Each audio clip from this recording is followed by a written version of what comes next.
Layer का निर्माण करती है। आप देख रहे हैं ये जो प्राथमिक भित्ति कोशिका होती है ये विभाजित होकर 3 लेयर का निर्माण करती है, जिसे क्रमशः बाह्य परत, मध्य परत तथा टैपिटम कहते हैं। बाह्य परत, मध्य परत, टैपिटम। और जो अंदर की तरफ जो सेल थी ये प्राथमिक पुंबीजाणु जनन कोशिका, ये जो दिख रहा है ये है प्राथमिक पुंबीजाणु जनन कोशिका। इसके अंदर समसूत्री विभाजन होता है। समसूत्री विभाजन आपको पता होगा, ये एक सेल से 2 सेल का फॉर्मेशन होता है। और इस प्राथमिक पुंबीजाणु जनन कोशिका में समसूत्री विभाजन होता है, जिसके उपरांत लघु बीजाणु मातृ कोशिका का फॉर्मेशन होता है। लघु बीजाणु मातृ कोशिका यानी माइक्रोस्पोर मदर सेल का फॉर्मेशन होता है। ये माइक्रोस्पोर मदर सेल के अंदर अर्धसूत्री विभाजन होता है, जिसके उपरांत 4 पॉलन ग्रेन का फॉर्मेशन होता है। ये दिख रहा है जो माइक्रोस्पोर्स या पॉलन ग्रेन या नर युग्मक, ये अर्धसूत्री विभाजन के द्वारा इन पराग कणों का फॉर्मेशन होता है।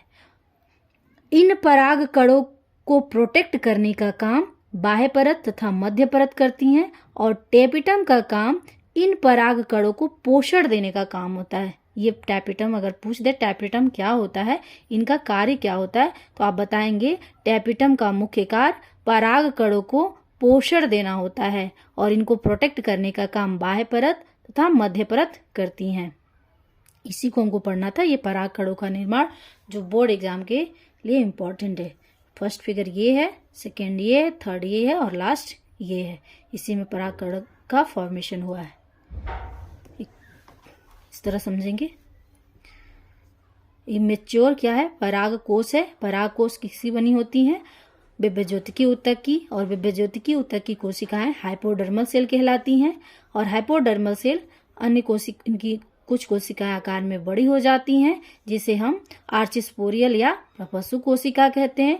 इसके अंदर विभाजन होता है, जिसके उपरांत 2 कोशिकाओं का निर्माण होता है, जिसे प्राथमिक भित्ति कोशिका और प्राथमिक पुंबीजाणु जनन कोशिका कहते हैं।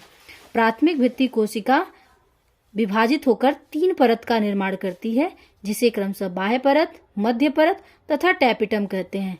बाह्य परत, मध्य परत पराग कण को प्रोटेक्ट करती हैं और टैपिटम पोषण देने का काम करती है। ये प्राथमिक पुंबीजाणु जनन कोशिका जो होती है, इसमें समसूत्री विभाजन होता है, जिसके उपरांत लघु बीजाणु मातृ कोशिका का निर्माण होता है। लघु बीजाणु मातृ कोशिका यानी